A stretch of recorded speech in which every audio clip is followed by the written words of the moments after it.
Hea tēnei mea te elite Māori. Ki taku whakapai I ahu mai tērā kupu I wainga I ngā tau e whakatau ana I ngā Kereama traipūnaro o Waitangi.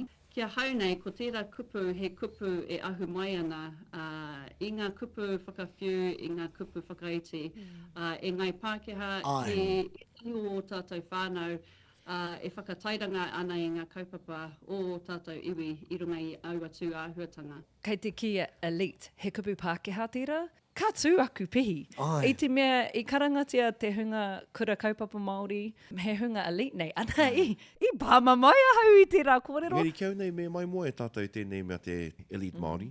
Me noho tērā hei whāinga mō te iwi Māori whānui. I te mea e whakahihi ana au I roto I taku elite Māori tanga.